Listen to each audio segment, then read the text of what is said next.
ఓం నమో వేదాత్మకాయ వెంకటేశాయ. శ్రీక్షోణ్యం రమణీయుగం సురమణీపుత్రోऽపి వాణీపతిః పౌత్రశ్చంద్రశిరోమణిః ఫణిపతిః శయ్యాసురాः సేవకాः. పౌత్రశ్చంద్రశిరోమణిః ఫణిపతిః శయ్యాసురాः సేవకాः. తార్క్ష్యో యస్య రథో మహశ్చ భవనం బ్రహ్మాండమాద్యః పుమాన్. శ్రీవేంకటభూధరేంద్రరమణః కుర్యాద్ధరిర్మంగళం.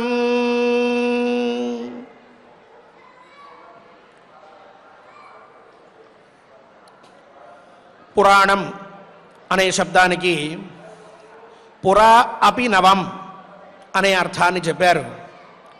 అంటే ఎప్పుడో జరిగినటువంటి విషయం అయినప్పటికీ కూడా ఈనాటికి కొత్తగా అనిపిస్తుందట. చదువుతున్న కొద్దీ కొత్త కొత్త విషయాలు తెలుస్తూ ఉంటాయట. ఇది ఎప్పుడో జరిగిందిలే, ఈ కాలంలో ఇలా జరగదు అని కొన్ని విషయాల్లో మనం అనుకోవడానికి లేదట. భవిష్యత్తులో ఏం జరగబోతోందో కూడా మనకి పురాణం చదవడం వల్ల ఒక అవగాహన ఏర్పడుతుందట. అలాగే ఇతిహాసం అంటే ఇతి హ ఆస, ఇలా ఉన్నది, ఇలా జరిగినది, ఇలా అయినది అనేటువంటి విషయం తెలిపేటటువంటిది. దాంట్లో కూడా అది ఒకప్పుడు జరిగినప్పటికీ ఈనాటికి కొత్తగా ఉంటుంది. ఈ రోజుల్లో కూడా మనకి కొత్త కొత్త విషయాల్ని తెలుపు చేస్తూ ఉంటుంది.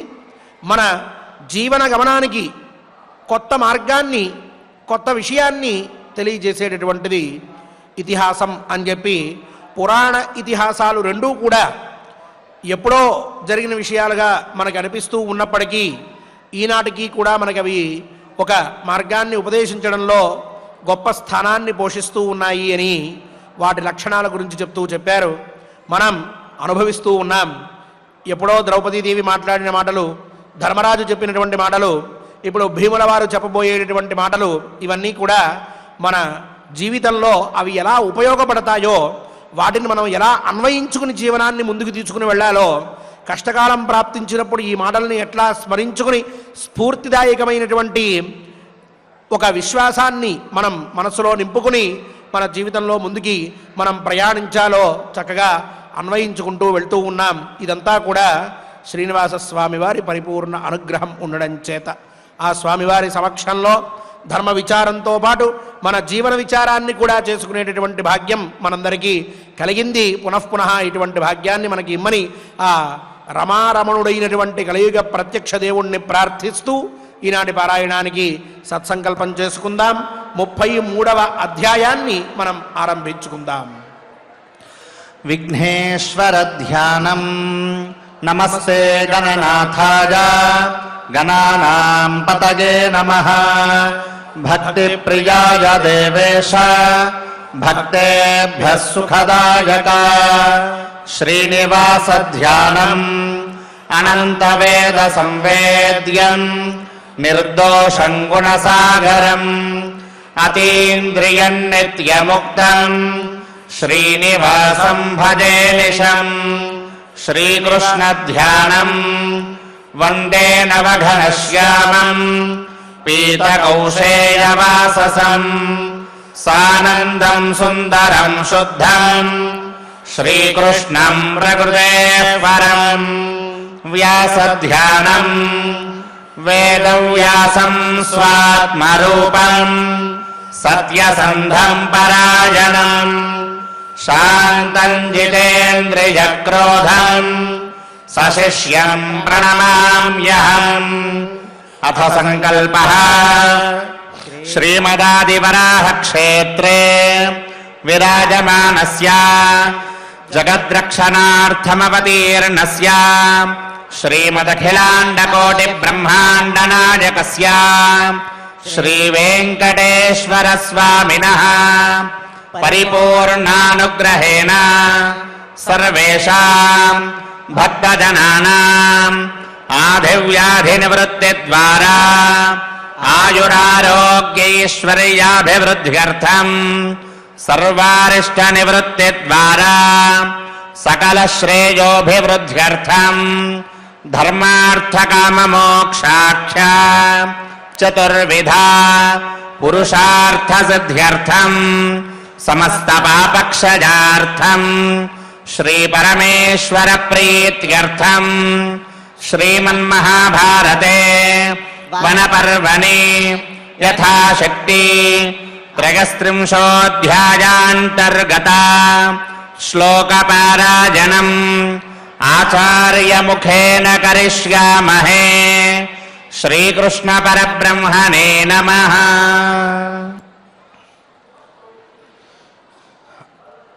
నారాయణం నమస్కృత్య నరం చైవ నరోత్తమం దేవీం సరస్వతీం వ్యాసం తతో జయముదీరయేత్. అథ త్రయస్త్రింశోऽధ్యాయః. వైశంపాయన ఉవాచ యాజ్ఞసేన్యా వచః శ్రుత్వా భీమసేనోహ్యమర్షణః నిశ్వసన్నుపసంగమ్య క్రుద్ధో రాజానమబ్రవీత్.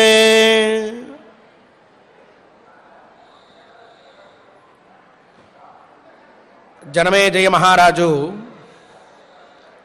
చాలా ఉద్వేగంతో వింటూ ఉన్నాడు. వైశంపాయన మహర్షి చెప్పేటటువంటి వృత్తాంతాన్ని మొత్తాన్ని కూడా జనమేజయ మహారాజు అనుకుంటున్నాడు,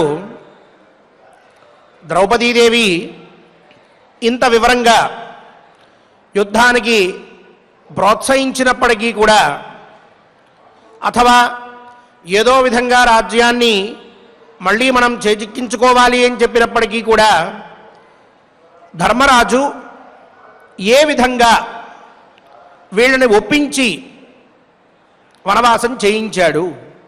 వనవాసం చేశారన్నమాట అందరికీ తెలిసిందే. ఎలా చేశారు అన్న దగ్గరే సందేహం.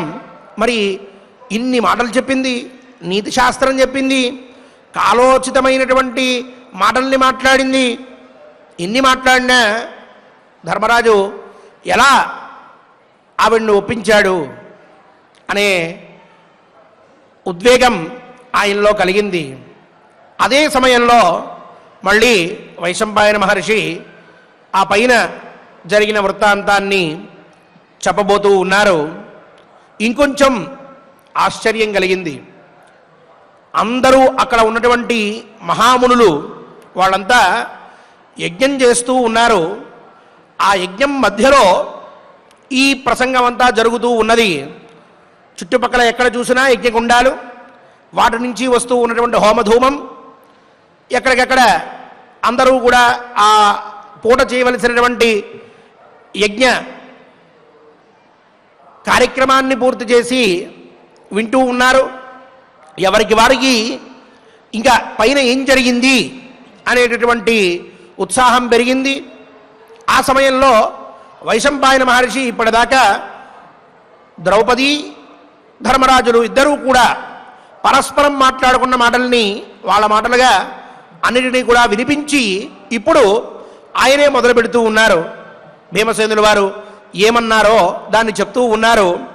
యాజ్ఞసేన్యావచ శ్రుత్వా భీమసేనో హ్యమర్షణ. ఈ మాట విన్న వెంటనే జనమేజయుడికి ఇంకొంచెం ఉత్సుకత కలిగింది. ఈ యాజ్ఞసేన్యా వచశ్రుత్వా అంటే ద్రౌపదీదేవి యొక్క మాటలు విని అన్నంతవరకు సరే. ఆ పైన భీమసేన అమర్షణ, ఇది వినేటప్పటికీ చాలా ఉద్వేగం కలిగింది. తర్వాత ఏం మాట్లాడుంటారు భీమసేనుల వారు అనేటటువంటి శ్రద్ధతో, ఉత్సాహంతో, ఉత్సుకతతో వైశంపాయన మహర్షి చెప్పేటటువంటి మాటల్ని వింటూ ఉన్నారు జనమేజయుడు, తగినటువంటి మిగిలిన మహానుభావులైన మహర్షులు కూడా. అప్పుడు ఆయన చెప్తూ ఉన్నాడు, నిశ్వసన్ ఉపసంగమ్య క్రుద్ధ రాజానం అబ్రవీత్. అమర్షణ అంటే అసహనంతో ఉన్నటువంటి వాడై, చాలా విసుగు కలిగిందట. అసహనం కలిగిందట భీమసేనుల వారికి. ఏమిటి ఇంకా అన్నగారు ఇక్కడ కూర్చుని ధర్మం, ఏదో రాజ్యం పరిపాలన, మహానుభావులు మహర్షులు వాళ్ళ ఉపాసన, ప్రతిజ్ఞాభంగం, ధర్మాన్ని తప్పకూడదు, ఇచ్చిన మాట వెనక్కి తీసుకోకూడదు అని ఏదో జరిగిందే మాయాజూదం. ఆ మాయాజూదంలో ఓ మాట ఇచ్చాడు, నేను అలా ఉంటాను అని. జూదమే మాయాజూదం అయిపోతే ఇంకా అక్కడ ఇచ్చిన మాటకేం విలువ ఉంటుంది? ఈ మాటను అర్థం చేసుకోకుండా ఎందుకు అన్నగారు ఇట్లా కూర్చుంటున్నారు? పైగా ద్రౌపదీదేవి ఇప్పటి వరకు చెప్పవలసిన మాటలన్నీ చెప్పింది, అనవలసినటువంటి మాటలన్నీ అంది. అభ్యుదయం కోసం ఒక వ్యక్తి ఎలా పనిచేయాలో వివరంగా చెప్పింది. ఇన్ని చెప్పినా మనిషిలో ఒక ఉద్వేగం పుట్టదే, కార్యాచరణ పుట్టదే, పైన ఏం చేయాలో ఆలోచించరే అనేటటువంటి అసహనం బాగా పెరిగిపోయింది. అందుకని అమర్షణ అని చెప్తున్నారు వైశంపాయన మహర్షి. ఆ అసహనంతో నిశ్వసన్ నిట్టూర్పులు విడుస్తూ ఉన్నాడట మహానుభావుడు. ఆ కోపం బాగా పెరిగేటప్పటికీ పైగా క్రుద్ధ బాగా కోపంతో ఉన్నాడట భీమసేనుల వారు. ఆవేశం వచ్చేసింది. ఇక అన్నగారు ఎదురుగా ఉన్నారు కాబట్టి తన ఆవేశాన్ని కార్యరూపంలో చూపించట్లేదు, అక్కడ తనలో తనే బాధను పెంచేసుకున్నాడు. అసహనం బాగా పెరిగింది. దాంతో నిశ్వాస విడుస్తూ ఉన్నాడట. ఇక ఏమిటి ఇలా మనం ఈ అరణ్యంలో మగ్గిపోవాల్సిందేనా 12 ఏళ్ల పాటు? ఛీ, నాలాంటివాడు, ఈ పక్కన అర్జున్ లాంటివాడు ఇద్దరు ఉండగా ఈయన ఎందుకు ఇక్కడ ధర్మం గురించి ఆలోచిస్తూ ఉన్నాడు? ధర్మం తప్పమని కాదు కదా మనం మాట్లాడేది అంటూ ధర్మాన్ని గురించే మాట్లాడుతూ ఉన్నాడు, ధర్మం గురించే చెప్పబోతూ ఉన్నాడు. ధర్మంలో ఏ ధర్మాన్ని స్వీకరించాలి అనేటటువంటి విషయాన్ని అన్నగారికి ఇంకొంచెం వివరంగా చెప్దాము అని చెప్పి నిశ్వాస విడుస్తూ చాలా ఆవేశంతో ఉపసంగమ్య రాజానమబ్రవీత్, ధర్మరాజు దగ్గరగా వచ్చాడు. అర్జునుడు కూర్చునున్నాడు, నకుల సహదేవులిద్దరూ కూర్చున్నారు. ధర్మరాజు అలాగే ఆసనం మీద చక్కగా కూర్చుని ద్రౌపదీదేవి చెప్పిన మాటన్ని విన్నాడు. విన్న తర్వాత తన నిర్ణయం చెప్పబోయే లోపల హఠాత్తుగా లేచి అన్నగారి దగ్గరికి వచ్చేసాడు. ఎదురుగా వచ్చి కూర్చుని అన్నగారు కూర్చుని ఉంటే నుంచుని మాట్లాడుతూ ఉన్నాడు. ఆ శరీరం చూస్తూ ఉంటే శత్రువుకి చాలా భయం కలిగేట్టుగా ఉన్నది. శరీరం పెరిగింది, మాట వేగం పెరిగింది, గొంతులో ఉండేటటువంటి ఆర్ద్రత తగ్గిపోయింది, గభీరమైనటువంటి స్వరం వచ్చింది. గట్టిగా అన్నగారితో మాట్లాడేటటువంటి స్థితికి వచ్చేసాడు. తన యొక్క నిర్ణయాన్ని చెప్పి తీరవలసిందే, అన్నగారికి కర్తవ్య బోధ చేయాల్సిందే అనే స్థితికి వెళ్ళిపోయాడు. అన్నట్టుగా వస్తోంది గొంతు. పెంచాడు స్వరం, మాట్లాడుతూ ఉన్నాడట. ఏం మాట్లాడుతున్నాడయ్యా అంటే, రాజ్యస్య పదవీం ధర్మ్యాం వ్రజ సత్పురుషోచితాం ధర్మకామార్థహీనానాం కిన్నో వస్తుం తపోవనే. అన్నయ్య గారు, మహారాజా, సత్పురుషులకి ఏది ఉచితమైనదో మళ్ళాంటి వాళ్ళకి, అలాగే స్వధర్మానికి అనుకూలమైనటువంటిది ఏదైతే ఉన్నదో ధర్మ్యాం సత్పురుషోచితాం రాజ్యస్య పదవీం, రాజ్యంలో ఉండేటటువంటి ఉన్నతమైన పదవి ఏదిందో అటువంటి పదవిని పొందేటటువంటి మార్గం చూడు. మనకది ఉచితమైనది, అలాగే ధర్మయుక్తమైనటువంటిది. అటువంటి రాజ్య పదవిని పొందేటటువంటి పని నువ్వు ఇప్పుడు చూడవలసి ఉన్నది. ఆ మార్గాన్ని నువ్వు వెతుకు. అంతేగాని ధర్మార్థ కామహీనానాం కిన్నో వస్తుందపోవనే, ప్రపంచం మీద ఏమాత్రము ధ్యాస లేక అంతః అంటే మన హృదయాంతరాలలో ఉన్నటువంటి పరమాత్మని వెతుక్కోవడం కోసం అని చెప్పి లౌకికమైనటువంటి కోరికలన్నీ విడిచిపెట్టి ఏ విధమైనటువంటి ఆశ లేకుండా కామక్రోధాదుల్ని పూర్తిగా విడిచిపెట్టి కేవలం విద్యయా అమృతమశ్నుతే అనేటటువంటి పక్షాన్ని మాత్రమే ఆశ్రయించి విద్యతోనే మనకి అమృతత్వం లభిస్తుంది అని అనుకుని విద్య అంటే జ్ఞానమని తెలుసుకుని ఆ జ్ఞానం అంటే ఉపనిషత్ ప్రతిపాదితమైనటువంటిదే అని అర్థం చేసుకుని ఆ ఉపనిషత్తుల్ని బాగా అధ్యయనం చేసి ఆ పైన ఇక బ్రహ్మసూత్రాలు మొదలైన వాటిని కూడా చక్కగా తెలుసుకుని ఈ లౌకిక ప్రపంచంతో నాకు సంబంధం లేదని అరణ్యాలకి వెళ్ళిపోయి శరీరానికి సంబంధించిన సుఖాల్ని చూసుకోకుండా నిద్ర ఆహారం ఇటువంటి విషయాల్ని లెక్క చెయ్యకుండా అక్కడ దొరికేటటువంటి కందమూల ఫలాల్ని మాత్రమే భుజిస్తూ శరీరాన్ని శుష్కింప చేసుకుంటూ పరమాత్మని మాత్రమే ధ్యానం చేస్తూ ఎముకల్లో ప్రాణాన్ని నిలుపుకుని అలాగే కూర్చుని తపస్సు చేసుకునేటటువంటి మునులకి యోగ్యమైన ఈ అరణ్యంలో ధర్మాన్ని అర్థాన్ని కామాన్ని మూడింటినీ కూడా విడిచిపెట్టి మనం ఏ ప్రయోజనం కోసం ఇక్కడ వ్యవహారం చేయాలి అంటున్నాడు ధర్మరాజుతోటి భీముడు. ఇక్కడ ఉండవలసింది ఎవరు? ఇప్పుడు చెప్పుకున్నటువంటి లక్షణాలతో ఎవరైతే ఉన్నారో వాళ్ళు మునులు, మహర్షులు, తపస్విలు, వానప్రస్థులు, ఇటువంటి వారికి ఉండాలి. వాళ్ళ జీవితం ఇక్కడ నిర్ణయించబడింది. మన పరిస్థితి ఏమిటి? సత్పురుషోచితమైన మనం ఎటువంటి వారం? మనం ఏ విధంగా జన్మించాం? క్షాత్రకులంలో పుట్టి ఉన్నాం. మన పని ఏమిటి? బ్రతికున్నంత వరకు ప్రజాపాలన చెయ్యాలి. ఇది కదా ధర్మ్యాం అని కూడా మాట్లాడాడు ఆయన. మనకి ధర్మం ఏమిటి? క్షత్రియుడిగా పుట్టినప్పుడు మనం చేయవలసినటువంటి ముఖ్యమైన పని ప్రజాపాలన. ఆ ప్రజాపాలనతోనే మనం కాలక్షేమం చేయాలి. ఆ ధర్మాన్ని విడిచిపెట్టి ఏది ముఖ్యమైనటువంటిదో మనకి సంబంధించిన ధర్మం కానటువంటి ఈ మహర్షులు చెయ్యవలసినటువంటి ముఖ్యమైన పనిని మనం తీసుకుని ఈ అరణ్యంలో కూర్చుని ఉన్నట్లయితే ఏమైనా ప్రయోజనం ఉంటుందా? ఇదా మనం చెయ్యవలసినటువంటిది. కాబట్టి మన స్థితికి మన యొక్క యోగ్యతకి యుక్తమైనటువంటి సరి అయినటువంటి రాజ్య పదవిని అధిష్ఠించడం అనే ముఖ్యమైన పని ఏదైతే ఉందో దాన్ని నెరవేర్చుకోవడానికి నువ్వు ఒక మార్గం చూడాలి. ఇప్పుడు అది నువ్వు చేయవలసినటువంటిది. అంతే తప్ప ఈ అరణ్యంలో కూర్చుని తపస్సులు చేద్దాం, వచ్చినటువంటి మహర్షులకి అర్ఘ్యపాద్యాదులు ఇచ్చి పూజిద్దాం, వాళ్ళు చెప్పేటటువంటి ధర్మపన్నాలన్నింటినీ విందాం, మనం కూడా వాళ్ళతో కలిసి కూర్చుని ధర్మపన్నాలు చర్చిద్దాం, ఏదో ఆ తీర్థానికి వెళ్ళి ఈ తీర్థానికి వెళ్ళి స్నాన జపాతపాదులన్నీ చేసి బాగా పునీతులం అయిపోయాం అని అనుకున్నాం. ఇలాంటివి కాదు చేయాల్సింది. ఇక్కడ వెళ్ళాలి, ఆ దుర్యోధనుడి సంగతి చూడాలి, రాజ్యాన్ని లాగాలి, మనం కూర్చుని అక్కడ రాజ్య పరిపాలన చేయాలి. ఇది మనం చేయవలసినటువంటిది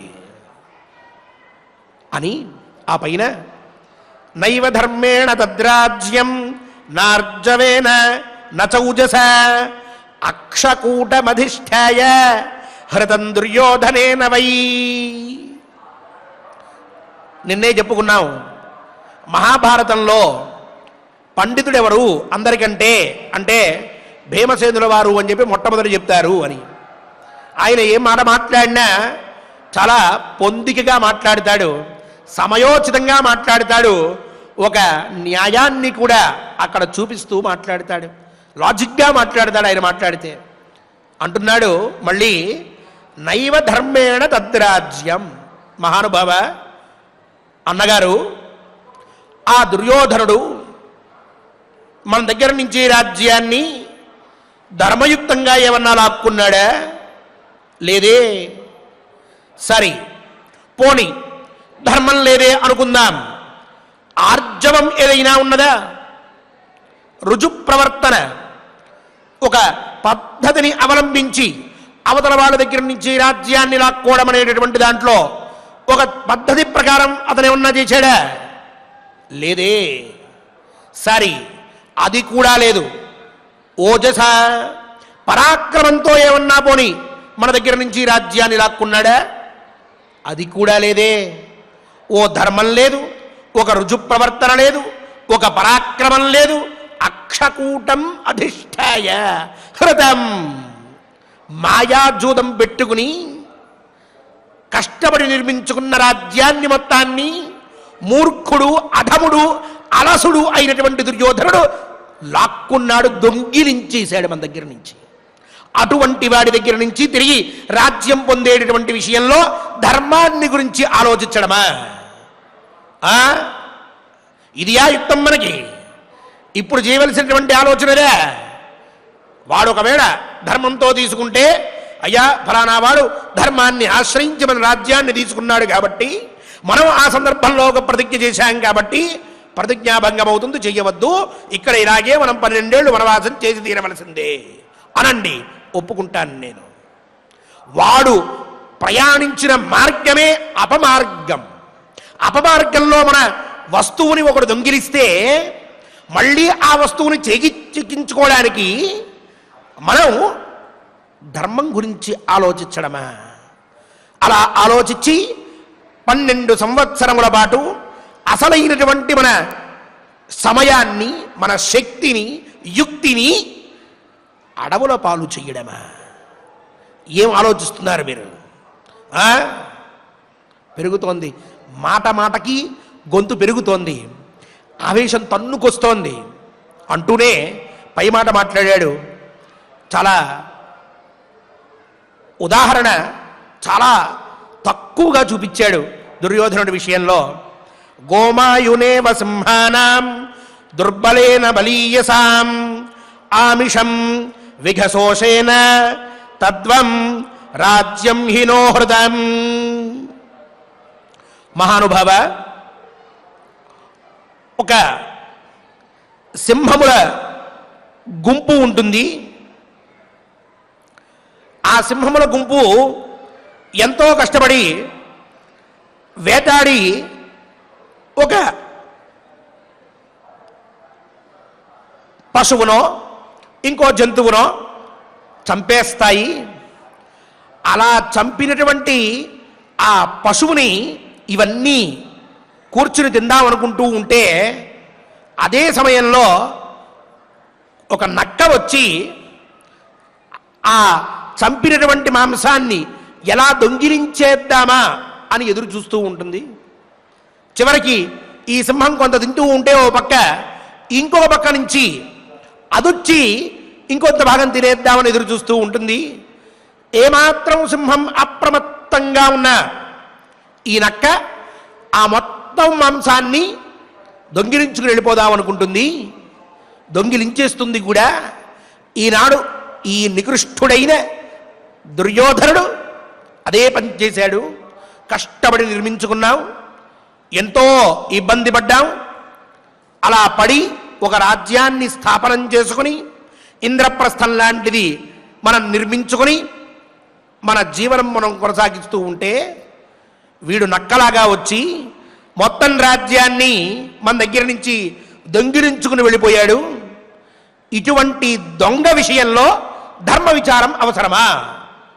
ఎందుకు ధర్మం గురించి ఆలోచిస్తున్నావు అని ధర్మలేశ ప్రతిచ్ఛన్న ప్రభవం ధర్మకామయో అర్థముత్సృజ్య కిం రాజన్ దుఃఖేషు పరితప్యసే. మహానుభావ, మన యొక్క ధర్మ ఆచరణ వల్ల, అలాగే మన యొక్క కోరిక వల్ల మనకి ఒక అర్థం పుట్టి ఉన్నది. మనం ధర్మాన్ని ఆచరించాం, ధర్మంతో పాటుగా కామాన్ని కూడా మనం చూసుకున్నాం. ఈ రెండిటి వల్ల మనకి ఒక అర్థం పుట్టింది. ఆ అర్థమే మన రాజ్యము. అటువంటి రాజ్యాన్ని శత్రువుకి విడిచిపెట్టి నువ్వు స్వల్పమైన ధర్మాన్ని కప్పుకుని, చాలా చిన్నది, ధర్మలేశ ప్రతిచ్ఛన్న, చాలా చిన్నదైన ధర్మం, ప్రతిజ్ఞ భంగం అనేటటువంటిది చిన్న ధర్మలోపం. ప్రతిజ్ఞ ఇచ్చాను కాబట్టి దానికి కట్టుబడి ఉండాలి అనేటటువంటిది చాలా తక్కువ ధర్మం. మొత్తం ధర్మాన్ని ఆలోచించినట్లయితే ఈ ధర్మలేశ ప్రతిచ్ఛన్న, అంత చిన్న ధర్మాన్ని అంటే ఇప్పటికిప్పుడు మళ్ళీ ఆ దుర్యోధనుడి మీదకి వెళ్ళి రాజ్యాన్ని పొందడం కోసమని యుద్ధం చేయవలసి వస్తేనో ఇంకోటి చేయవలసి వస్తేనో ప్రతిజ్ఞాభంగమవుతుందనేటటువంటి భయం నీకుందే. ఆ చిన్నదాన్ని కప్పుకుని అదే ముఖ్యమైన ధర్మము అని నువ్వు భావిస్తూ ఇప్పుడు మనకి ధర్మకామాల వల్ల పుట్టిన అర్థాన్ని విడిచిపెట్టి, చూడండి ఎంత చక్కగా మాట్లాడుతున్నాడు, ఆ అర్థం పోయినా నువ్వు బాధపడకుండా, ఆ అర్థం ఎట్లా పుట్టింది? రాజ్యం అనేది ధర్మం వల్ల కామం వల్ల రెండిటి వల్ల పుట్టింది. నువ్వు ఇప్పుడు ఏం ఆలోచిస్తున్నావు? ఈ ధర్మంలోని కొంత భాగాన్ని తీసుకుని రాజ్యం అనేటటువంటిది పోయినా పర్వాలేదని, ప్రతిజ్ఞ మనకు భంగం కాకూడదని దాన్ని పట్టుకుని ఏడుస్తావెందుకు ఇక్కడ కూర్చుని? కిమర్థం పరితప్యసే, ఎందుకు ఏడుస్తున్నావు? ఎందుకు ఆ ధర్మలోపం ఎందుకు జరుగుతుందనుకుంటున్నావు? అసలు అంతటి చిన్న ధర్మాన్ని ఎవడు ఆలోచించమన్నాడు నిన్ను? దాని గురించి ఆలోచించడం ఏమిటి? అదే ప్రధానం అనుకోవడం ఏమిటి? రాజ్యం పోయిందని ఏడుస్తూ అరణ్యంలో కూర్చోవడం ఏమిటి? ఏమన్నా నువ్వు చేసేటటువంటి పని ధర్మయుక్తం అని చెప్పి అనుకుంటున్నావా? నువ్వు ఇదే ధర్మం అని చెప్పి భావిస్తూ ఉన్నావా అని భవతో అనవధానేన రాజ్యం నః పశ్యతాం హృదం ఆహార్యమపి శక్రేణ గుప్తం గాంధీవధన్వన. మహానుభావ, నీ నిర్లక్ష్యం వల్లే రాజ్యం మొత్తం ఇప్పుడు ఆ దుర్యోధనుడి పరమైపోయింది. నువ్వు ఏమాత్రమైనా కొంచెం శ్రద్ధ వహించి ఉన్నా ఈ దౌర్భాగ్య స్థితి మనందరికీ పట్టేది కాదు. నీదే పొరపాటు. ఇక్కడ గాంధీవాన్ని ధరించి అర్జునుడు నుంచుని ఉంటే ఆ ఇంద్రుడొచ్చి మన రాజ్యాన్ని స్వీకరించగలడా? మన మీద యుద్ధానికి ఇంద్రుడు కావచ్చు, దేవతలందరూ కట్టకట్టుకుని రావచ్చుగాక, ఈ ఒక్క బీభత్సుడు సరిపోడు రాజ్యాన్ని రక్షించడం కోసమని. అంతటి రాజ్యాన్ని మనం ఏర్పాటు చేసుకుని అంత సమర్థుడైనటువంటి అర్జునుడు మన వెంట ఉండగా కూడా నీవు కేవలం నీ నిర్లక్ష్యంతో, నీవు నిర్లక్ష్యంగా ఉండడం వల్లనే చూస్తూ ఉండగా మన దగ్గర నుంచి రాజ్యాన్ని వాళ్ళు లాగేసుకున్నాడయ్యా. అప్పుడేమైంది ఈ ఆలోచన? ఇప్పుడు ఇక్కడికి వచ్చి ఏడుస్తున్నావే, ఆనాడు వాడు నిన్ను పిలుస్తూ ఉన్నప్పుడే ఇది తప్పు, ఇది చేయకూడదు అన్న భావన రాలేదే? అప్పుడు ఇంత పని చేసి ఈనాడు పరితాపం ఎందుకు స్వామి? దీని గురించి విచారణ ఏమిటి? ఇంకాను ఇక్కడ మళ్ళీ ధర్మపన్నాల గురించి ఆలోచన ఏమిటి? ఉన్నటువంటి అవకాశాన్ని మొత్తాన్ని నాశనం చేసుకుని ఈనాడు ధర్మలేశం గురించి ఆలోచించడం అనేటటువంటిది అవివేకం అవుతోంది తప్ప కాలోచితమైనటువంటి ధర్మాన్ని అనుసరించినట్లు కావట్లేదు అని ఆ భావనతో మాట్లాడుతూ, కుణీనామివ బిల్వాని పంగూనామివ ధేనవః హృతమైశ్వర్యమస్మాకం జీవతాం భవతః కృతే. చేతులు సరిగ్గా లేనటువంటి వాడి దగ్గర నుంచి పళ్ళు లాక్కున్నట్లుగా, మారేడు పళ్ళని దొంగిలించినట్లుగా, కుంటివాడి దగ్గర నుంచి వాడు ఆవుల్ని రక్షిస్తూ ఉంటే వాడి దగ్గర నుంచి ఆవుల్ని దొంగిలించుకుని దూరంగా తరలించుకుని పోయి ఆవుల్ని లాక్కేసుకున్నట్టుగా ఆ ఆవులన్నిటి యొక్క స్వామ్యాన్ని ఒక దొంగ పొందినట్లుగా నీవు ఏమాత్రము కూడా ఆలోచన లేకుండా వ్యవహరించడం వల్ల మనం జీవిస్తూ ఉన్నప్పుడే మన రాజ్యం మొత్తం దుర్యోధనుడు లాగేసుకుని ఉన్నాడు. చేతులు సరిగ్గా లేనివాడు కొన్ని 100 బెల్వ ఫలాలు పెట్టుకుని ఉంటే, మారేడు పళ్ళు, వాడికి చేతులు సరిగ్గా లేని కారణంగా ఎవడంటే వాడు చెత్తుకుపోవచ్చు. కష్టపడి తెచ్చుకున్నాడు వాడు. కానీ వాళ్ళలో ఉన్నటువంటి ఆ అవగుణం, అవలక్షణం చేత ఎవరైనా వాడి దగ్గర నుంచి అవి దొంగిలించవచ్చు. కుంటివాడు ఆవుల్ని మేపుతూ ఉంటే ఎవరు ఎక్కడికైనా తరలిపోవచ్చు, వాటిని తీసుకుని వెళ్ళిపోవచ్చు. అలాగే ఈనాడు నువ్వు కూడా ఒక రాజ్యాన్ని ఏ విధంగా రక్షించాలో ఆ విధంగా రక్షించకుండా ఉండడం వల్ల వాడు వచ్చి లాక్కుని వెళ్ళిపోయాడు. నీ కారణమే, నీ వల్లే ఈ గతి మాకు, నీ గురించే ఈ రకంగా ఉన్నాం మేము అంటూ భవతః ప్రియమిత్యేవ మహద్వ్యసనమీదృశం ధర్మకామే ప్రతీతస్య ప్రతిపన్నాస్మ భారత. మహారాజా, నీవు ధర్మాన్ని కోరుకున్నావు, నీకు లోకంలో కూడా అటువంటి కీర్తే ఉన్నది. ధర్మరాజు అనంటే ధర్మాన్ని పరిపాలించేటటువంటి వాడు, ధర్మాన్ని వ్రతంగా తీసుకున్నటువంటి వాడు అని.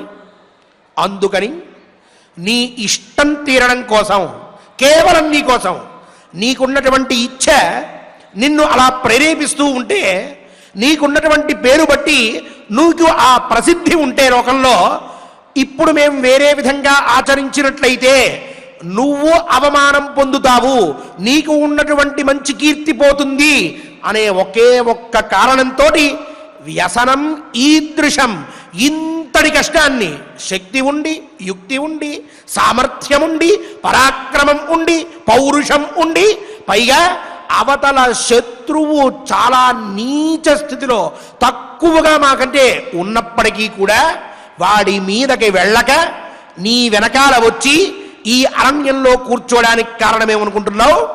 నీ మీద ఉన్నటువంటి గౌరవం, నీ మీద ఉన్నటువంటి ప్రేమ. ఈ రెండే లేకపోయినాయా ఈ పాటికి అక్కడ ఒక్కడు కూడా బ్రతికి ఉండేవాడు కాదు, రాజ్యాన్ని వాడు ఏమాత్రము ముట్టుకోలేకపోయేవాడు. నీ గురించి ఇంత కష్టాన్ని, మహా కష్టాన్ని అనుభవిస్తూ ఉన్నావు. కర్షయామః స్వమిత్రాణి నందయామశ్చ శాస్త్రవాన్ ఆత్మానం భవతాం శాస్త్రైః నియమ్య భరతర్షభ. భవతాం శాస్త్రైః, మహారాజా, అన్నయ్య గారు, నువ్వు చెప్పినటువంటి ఆదేశాన్ని అనుసరించి ఇంతకంటే వేరొక విధంగా ప్రవర్తిస్తే నువ్వు కష్టపడతావని నీ మాటకి తలొగ్గి, ఎంతో చేయాలనేటటువంటి కోరిక ఉన్నప్పటికీ కూడా అంతటినీ కూడా పక్కన పెట్టి ఏం చెయ్యలేనటువంటి వారిగా నిస్సహాయ స్థితిలో మనిషి ఉంటే ఎలా ప్రవర్తిస్తాడో ఆ విధంగా ఇక్కడ జీవనాన్ని కొనసాగిస్తూ ఉన్నాం. కానీ దీనివల్ల ఏం జరుగుతోంది అంటే కర్షయామః స్వమిత్రాణి, మనమంటే ప్రాణం పెట్టేటటువంటి మిత్రులు ప్రపంచం మొత్తం మీద ఉన్నారు భూమండలంలో. మన కోసం అని చెప్పి ప్రాణత్యాగం చేయడానికి కూడా చాలామంది సంసిద్ధులై ఉన్నారు. మనమంటే అత్యంత ఆదరాభిమానాల్ని చూపించేటటువంటి వర్గం ప్రపంచంలో ఈనాటికి ఉన్నది. వాళ్ళందరినీ బాధ పెడుతూ ఉన్నాం. వాళ్ళు అనుకుంటున్నారు ఇంత శక్తి సామర్థ్యాలు ఉన్నప్పటికీ కూడా పాండవులు ఎందుకు అరణ్యంలో ఉంటున్నారు, రమ్మనండి వారిని, మేమంతా వారి వెనకాల ఉంటాం, ఆ దుర్యోధనుడి సంగతి అటో ఇటో తేల్చేద్దాం, వీళ్ళ రాజ్యం వీళ్ళకి ఇప్పించేద్దాం, ఆ మాట మాట్లాడరే, ఈ కష్టం పడతారేంటి, మనకెంత నష్టంగా ఉంటుంది అని ఏడుస్తూ కూర్చున్నారు మన మిత్రులందరూ కూడా. అదే సమయంలో నందయామశ్చ శాస్త్రవాన్, మన శత్రుగణం ఉన్నదే, ఏ సమయంలో కూడా వైభోగంతో పాండవులు తలదూకకూడదని చెప్పి మన వినాశనాన్ని సర్వథా కోరుకునేటువంటి ఓ వర్గం, ఆ వర్గం అత్యంత సంతోషంలో ఉన్నది. వాళ్ళని సంతోషపెడుతూ ఉన్నాం. ఎవరైనా లోకంలో ఈ పని చేస్తారా? మిత్రులను ఎప్పుడూ సంతోషపెడుతూ శత్రువుల్ని కష్టపెడుతూ జీవనం కొనసాగించాలి. విశిష్య క్షత్రియ ధర్మాన్ని అనుసరించేటటువంటి వ్యక్తులకి ఇది నిత్య ధర్మం, పరమధర్మం. ఇది మీరకూడదు, ఈ ధర్మాన్ని వదిలిపెట్టకూడదు. కానీ ఇప్పుడు నీ వల్ల, నీ ఆదేశం వల్ల, నీ ప్రవర్తన వల్ల, నీ ఆలోచన వల్ల పరమధర్మాన్ని విడిచిపెట్టి ధర్మలేశాన్ని గురించి నువ్వు ఆలోచిస్తూ ఉండడం వల్ల నీ వెనకాల మేం కూడా అదేవిధంగా ప్రవర్తించవలసి వస్తూ ఉన్నది. ఇదియా ధర్మం అంటే? క్షత్రకులోద్భవులు ఈ విధంగా ఆలోచించాలా? ఈ విధంగా జీవనాన్ని కొనసాగించాలా? ఒక అంతం లేదు, ఒక విచారం లేదు. ఏది ధర్మం అనుకుంటే ఆ ధర్మాన్ని గురించే ఆలోచించడమేనా? ధర్మగతి ఏ విధంగా ఉన్నదో ఆలోచించుకోవద్దా అన్నగారు అని చెప్పి ఇంకా కొన్ని విశేషమైనటువంటి వాక్యాల్ని చెప్తూ ఉన్నాడు. మాట్లాడుతూ ధర్మాన్ని, అర్థాన్ని, కామాన్ని ఏ విధంగా విభజించుకోవాలి, ప్రస్తుతం శ్రీకృష్ణుల వారు, మిగిలినటువంటి వారు, వీళ్ళు ఏ పని చేస్తే ఆనందపడతారు, ఏ పనికి వాళ్ళందరి యొక్క సహకారం లభిస్తుంది అనేది వివరించి చెప్తూ, ఏం చేద్దామో నీకు ఆలోచన లేదు, నేను ఇస్తున్నాను, ఆలోచించు అంటూ కొంచెం గంభీరంగా అన్నగారి ముందర నుంచుని మాట్లాడుతూ ఉన్నాడు. చూస్తున్నాడు అర్జునుడు, వింటున్నారు నకుల సహదేవులు, శ్రద్ధగా గమనిస్తోంది ద్రౌపదీదేవి. అంతకంటే శ్రద్ధగా పై మాటలు చెప్పడానికి ఒక్కొక్క మాటని బేరీజు వేస్తూ ఆలోచించుకుంటూ తర్వాత తన నిర్ణయానికి అనుకూలమైనటువంటి విషయాల్ని గురించి చింతన చేస్తూ ఉన్నాడు ధర్మరాజు. ఇలా కొనసాగుతూ ఉన్నది అరణ్య పర్వవాసం పాండవులది. రేపటి రోజున ఇంకొన్ని విశేషాల్ని తెలుసుకుంటూ ఈ భీమసేనుల వారి మనసులో ఉన్నటువంటి అభిప్రాయాన్ని చక్కగా తెలుసుకునే ప్రయత్నం చేద్దాం. ఈనాటి శ్లోకాల్ని ఆచార్యముఖంగా పారాయణ చేద్దాం. ఓం నమో వెంకటేశాయ. ఓం నమో వెంకటేశాయ. చక్కగా నిన్నటి వరకు కూడా మనం ద్రౌపదీదేవి ఉపదేశించినటువంటి ధర్మవాక్యాలని మనం విన్నాం. అదేవిధంగా ఈరోజు భీమసేనుల వారు రాజ్యాన్ని మనం ఏ విధంగా మనం సొంతం చేసుకోవాలి, ధర్మం అనేటటువంటిది మనం ఎంతవరకు దానిని పాటించాలి, ఆ పాటించేటటువంటి ధర్మంలో కూడా బలాబలాలు ఏమి, ఈ ధర్మాన్ని మనం ఆచరించడం ద్వారా ఇంకొక ధర్మానికి ఏదైనా సరే విఘాతం కలుగుతుందా, ఇబ్బంది కలుగుతుందా. మన మిత్రులు ఉన్నారు, మన మిత్రులను ఎప్పుడూ కూడా మనం ఆనందింపచేయాలి. అలా జరగట్లేదు కదా, శత్రువులనే మనం ఆనందింపచేస్తున్నాం, మిత్రులని మనం ఇబ్బంది పెడుతూ ఉన్నాం. దీనివలన కలిగేటటువంటి నష్టం ఏమిటి అని అంటే, మీరు ఉంచుకున్నటువంటి ప్రతిజ్ఞ, మీరు చేసినటువంటి ప్రతిజ్ఞ ఏదైతే ఉందో ఆ ప్రతిజ్ఞ వలన ఇంత అనర్థం జరుగుతోంది. కాబట్టి మరి ఇందులో బలాబలములు ఏవి మనం ఒక్కసారి ఆలోచించాలి కదా. ధర్మం అనేటటువంటి దానికి కూడా ఒక స్థితి అనేటటువంటిది ఉంటుంది కదా. ఒకరిని సంరక్షించడం వాస్తవమే, ఆ ఒకరిని సంరక్షించేటటువంటి క్రమంలో 10 మందికి అన్యాయం జరుగుతూ ఉంటే అది ధర్మం అంటారా? అది ధర్మం అనరు కదా. కాబట్టి ధర్మగతిని ఎప్పుడూ కూడా మనం నిత్యము కూడా ఆస్వాదిస్తూ తను చెప్పినటువంటి విధంగానే మనం నడవాలి అన్నయ్య. కాబట్టి ఒక్కసారి మీరు ఆలోచించండి అనేటటువంటి విషయాన్ని ఎంతో ఉద్వేగపూరితమైనటువంటి మాటలతో ధర్మ సూక్ష్మాలన్నిటినీ కూడా మనకు ఈరోజు చక్కగా తెలియచేస్తున్నారు. అంతటి విశేషాలని మనం ఈరోజు ఆచారాల ద్వారా చక్కగా తెలుసుకున్నాం. ఇక 33వ అధ్యాయంలో మొదటి శ్లోకం నుండి మనం పారాయణం చేసుకుందాం. స్వామివారి యొక్క అనుగ్రహాన్ని పొందుదాం. అథ త్రయస్త్రింశోऽధ్యాయః వైశంపాయన ఉవాచ యాజ్ఞసేన్యావత శ్రుత్వా భీమసేనో హ్యమర్షణః నిశ్వసన్నుపసంగమ్య క్రుద్ధో రాజానమబ్రవీత్ రాజ్యస్య పదవీం ధర్మ్యాం వ్రజసత్పురుషోచితా ధర్మకామార్థహీనానాం కిన్నో వస్తుం తపోవనే నైవ ధర్మేణ తద్రాజ్యం నార్జవేన న చౌజసా అక్షకూటమధిష్ఠాయ కృతం దుర్యోధనేన వై గోమాయునేవ సింహానా దుర్బలేన బలీయసా ఆమిషం విఘసాసేన తద్వద్రాజ్యం హినోహృతం ధర్మలేశ ప్రతిచ్ఛన్నః ప్రభవం ధర్మకామయోః అర్థముత్సృజ్య కిం రాజన్ దుఃఖేషు పరితప్యసే భవతో నవధానేన రాజ్యన్నః పశ్యతాం హృతం ఆహార్యమపి శక్రేణ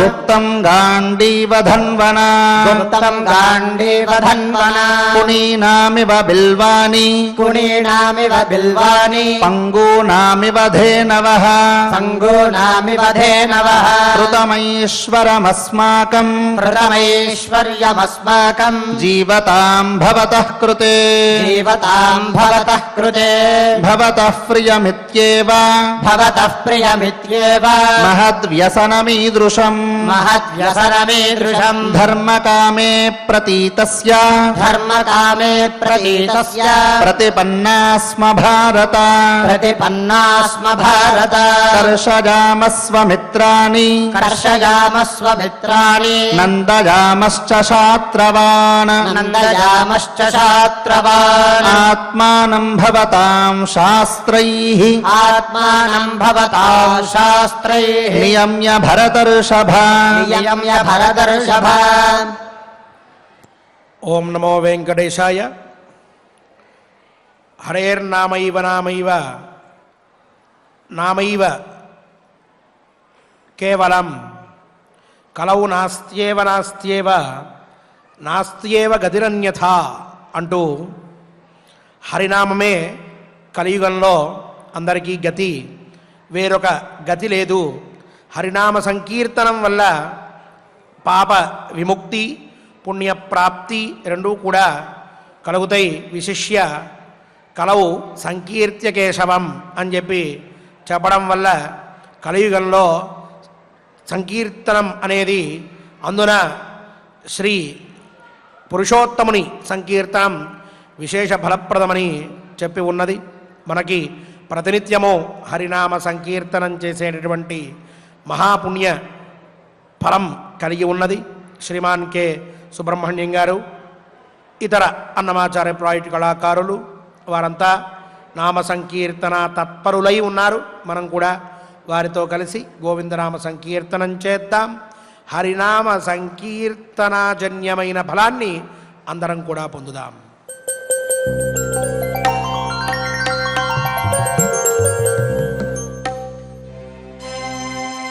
వెంకటరమణ గోవింద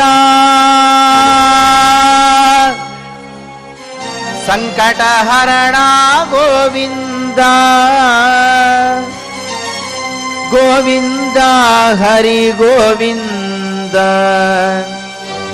వెంకటరమణ గోవింద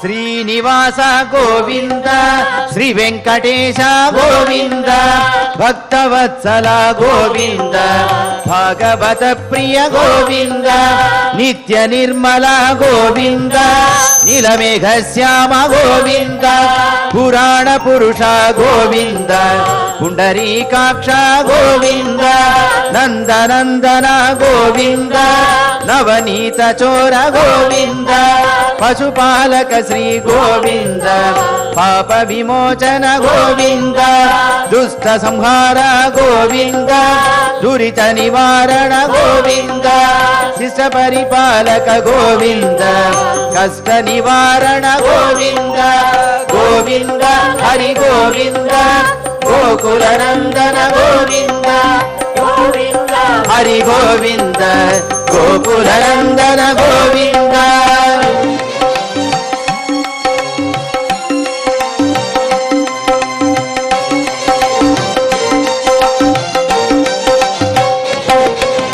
వజ్రమకుటధర గోవింద వరాహమూర్తి గోవింద గోపీజనలోల గోవింద గోవర్ధనోద్ధార గోవింద దశరథనందన గోవింద దశముఖమర్దన గోవింద పక్షివాహన గోవింద పాండవ ప్రియ గోవింద మత్స్యకూర్మ గోవింద మధుసూదన హరి గోవింద వరాహ నరసింహ గోవింద వామన భృగురామ గోవింద బలరామానుజ గోవింద బౌద్ధ కల్కిధర గోవింద వేణుగాన ప్రియ గోవింద వెంకటరమణ గోవింద గోవింద హరి గోవింద గోకుల నందన గోవింద గోవింద హరి గోవింద గోకుల నందన గోవింద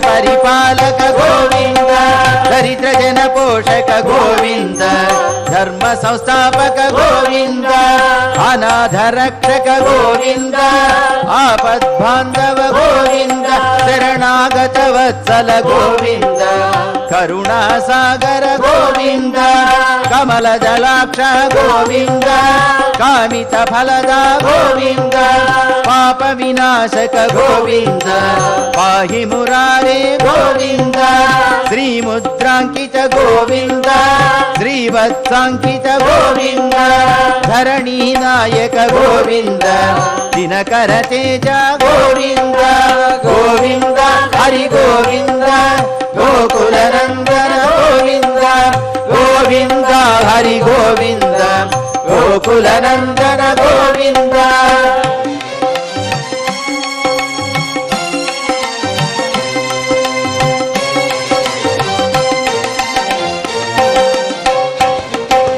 పద్మావతి ప్రియ గోవింద ప్రసన్నమూర్తి గోవింద అభయహస్త గోవింద అక్షయ వరద గోవింద శంఖ చక్రధర గోవింద శాంత గదాధర గోవింద విరజాతిరస్త గోవింద విరోధి మర్దన గోవింద సాలగ్రామధర గోవింద సహస్రనామ గోవింద లక్ష్మీ వల్లభ గోవింద లక్ష్మణాగ్రజ గోవింద కస్తూరి తిలక గోవింద కాంచనాంబరధర గోవింద గరుడ వాహన గోవింద గజరాజ రక్షక గోవింద గోవింద హరి గోవింద గోకుల నందన గోవింద గోవింద హరి గోవింద గోకుల నందన గోవింద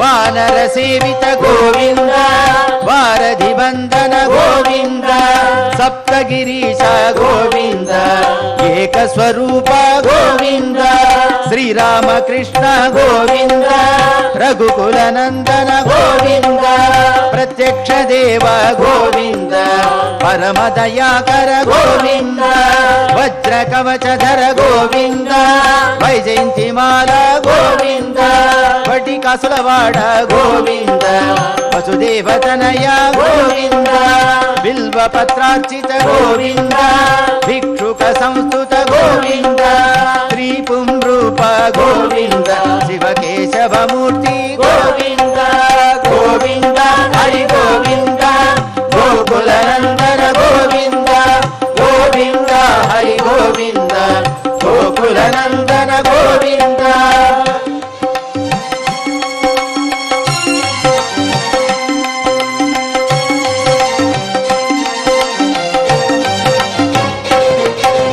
బ్రహ్మాండ రూప గోవింద భక్త రక్షక గోవింద నిత్య కళ్యాణ గోవింద నీరజనాభ గోవింద హతి రామ ప్రియ గోవింద హరి సర్వోత్తమ గోవింద జనార్దన మూర్తి గోవింద జగతాక్షి రూప గోవింద అభిషేక ప్రియ గోవింద ఆప నివారణ గోవింద రత్న కిరీట గోవింద రామానుజనుత గోవింద సతీగామ ప్రియ గోవింద ఆశ్రిత పక్ష గోవింద నిత్య శుభప్రద గోవింద నిఖిల లోకేశ గోవింద గోవింద హరి గోవింద గోకుల నందన గోవింద గోవింద హరి గోవింద గోకుల నందన గోవింద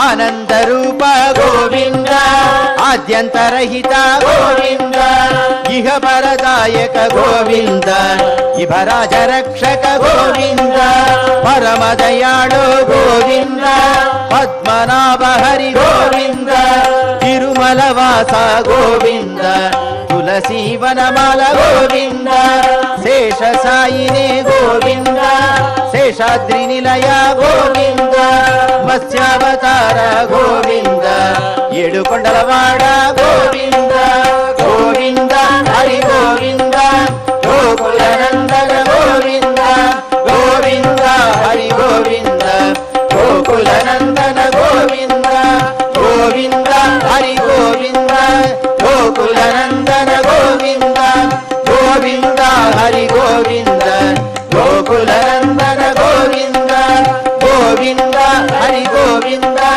గోకులనందన గోవింద గోవింద హరి గోవింద గోకులనందన గోవింద గోకులనందన గోవింద గోకులనందన గోవింద ఏడుకొండలవాడ వెంకటరమణ గోవింద గోవింద గోవిందవాడ అనాథ రక్షక గోవింద గోవింద శ్రీ శ్రీనివాస శ్రీ వెంకటేశ గోవింద గోవింద గోవింద గోవింద గోవింద గోవింద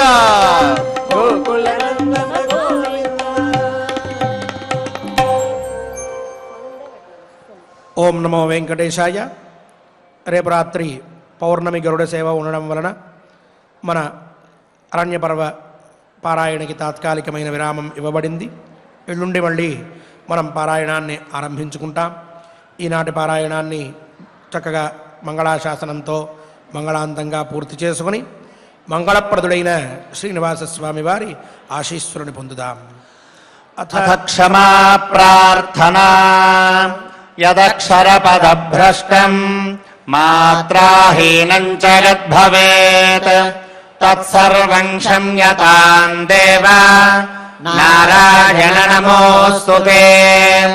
అథ లోకక్షేమ ప్రార్థనా స్వస్తి ప్రజాభ్యః పరిపాలయంతాం న్యాయేన మార్గేణ మహీం మహిషాః గోబ్రాహ్మణేభ్యः శుభమస్తు నిత్యం లోకాः సమస్తాः సుఖినో భవంతు. అథ భగవత్సమర్పణం కాయేన వాచా మనసేంద్రియైర్వా బుద్ధ్యాత్మనా వా ప్రకృతే స్వభావాత్ కరోమి యద్యత్ సకలం పరస్మై నారాయణాయేతి సమర్పయామి. అథ మంగళం శ్రియః కాంతాయ కళ్యాణ నిధగే నిధగేర్థినాం శ్రీవేంకట నివాసాయ శ్రీనివాసాయ మంగళం.